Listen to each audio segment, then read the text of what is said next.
Doctor Sangeeta कुमारी, guest assistant professor, Hindi विभाग, जमनीलाल महाविद्यालय, हाजीपुर, वैशाली। आज मैं बीए पार्ट 1 पेपर 1 के बारे में चर्चा करूंगी, जिसमें अनुपूरक एवं सामान्य की चर्चा होगी। तो आज का शीर्षक है तुलसीदास की काव्यगत विशेषताओं का परिचय। तो आइए आज तुलसीदास की काव्यगत विशेषताओं के परिचय के बारे में जानेंगे। तुलसीदास भी सगुण भक्ति काल के कवि हैं। गोस्वामी तुलसीदास हिंदी साहित्य के महान कवि थे। इन्हें आदि काव्य रामायण के रचयिता महर्षि वाल्मीकि का अवतार भी माना जाता है।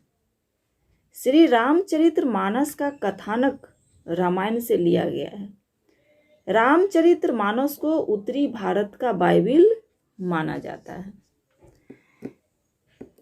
आचार्य हजारी प्रसाद द्विवेदी के शब्दों में तुलसीदास असाधारण शक्तिशाली कवि, लोकनायक और महात्मा थे।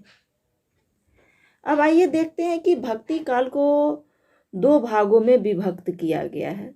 जान लेंगे कि भक्ति काल के कवि निर्गुण भक्ति कौन है और सगुण भक्ति के कौन है। तो भक्ति काल को 2 वर्गों में विभक्त किया गया है, निर्गुण भक्त कवि और काल और सगुण भक्ति काल।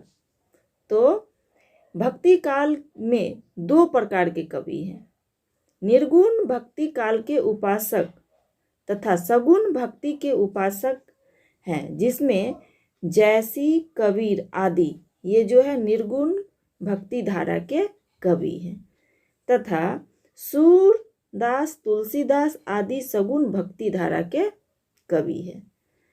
सगुण भक्त कवि तुलसीदास जी का आविर्भाव हिंदी साहित्य जगत में उस समय हुआ था जब हिंदू जाति सांस्कृतिक संकट की अवस्था से गुजर रही थी। तब से आज तक वे विश्व में कई महाकवि हुए, कई महाकाव्य लिखे, किंतु तुलसीदास जी के टक्कर का सतकवि और रामचरितमानस की जोर का सतकाव्य विश्व साहित्य में दूसरा नहीं हुआ। भक्ति काल अपना एक अहम और महत्वपूर्ण स्थान रखता है। आदिकाल के बाद आए इस युग को मध्यकाल भी कहा जाता है।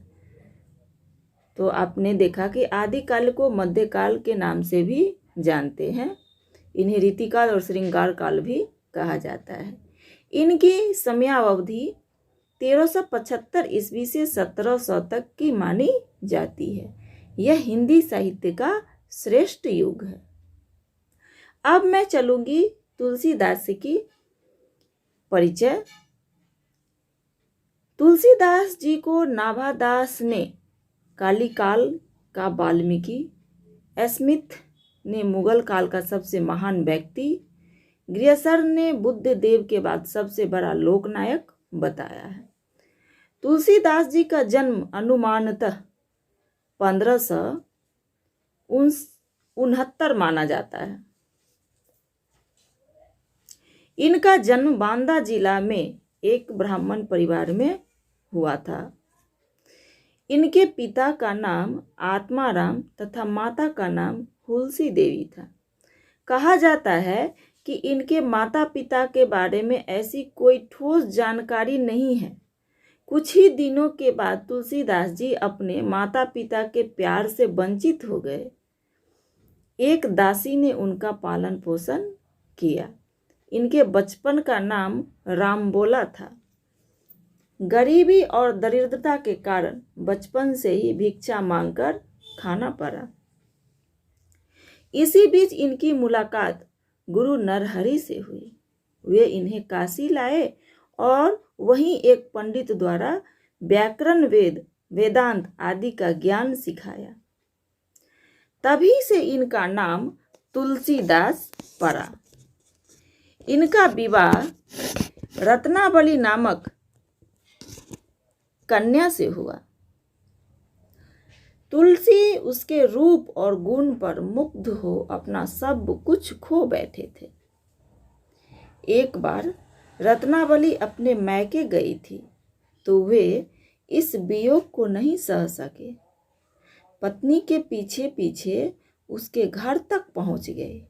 इसी पर स्त्री ने उन्हें कुछ क्रोध होकर धमकाया और कहा, लाज न लागत आपको, दौड़े आया हूँ साथ, धिक धिक ऐसे प्रेम को कहाँ कहूँ हे नाथ। लाज न लागत आपको, दौड़े आया हूँ साथ, धिक धिक ऐसे प्रेम को कहाँ कहूँ नाथ। इन बातों का उनके हृदय पर गहरा प्रभाव पड़ा और उसी समय उन्होंने वैराग्य धारण कर लिया। तदंतर तीर्थाटन के बाद ये काशी पहुंचे और वहीं संवत 1631 में रामचरित्र मानस की रचना की। इनकी ख्याति उसी समय बढ़ गई। श्रावण शुक्ल सप्तमी के दिन संवत 1680 में 80 घाट के गंगा तट पर इनकी मृत्यु हो गई। तो आपने देखा तुलसीदास जी का परिचय। अब इनके प्रमुख ग्रंथ कौन कौन है इस विषय पे चर्चा करूंगी। रामचरितमानस, विनय पत्रिका, गीतावली, कवितावली, दोहावली, पार्वती मंगलम, वैराग्य संदीपनी इत्यादि तुलसीदास के काव्य की महत्वपूर्ण विशेषता है। ये जो है इनके प्रमुख ग्रंथ है।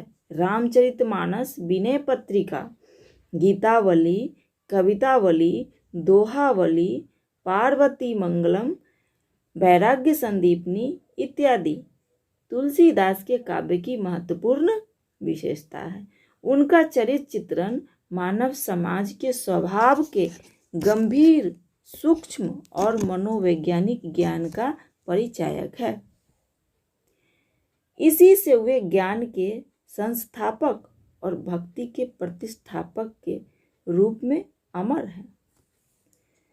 तुलसीदास जी अवधी और ब्रज भाषा दोनों में रचनाएं की हैं। रामचरितमानस में अवधी और संस्कृत का मिश्रण है। कवितावली, विनय पत्रिका आदि इनकी भाषा ब्रज भाषा है। इनकी भाषा सर्वथा भावानुकूल है।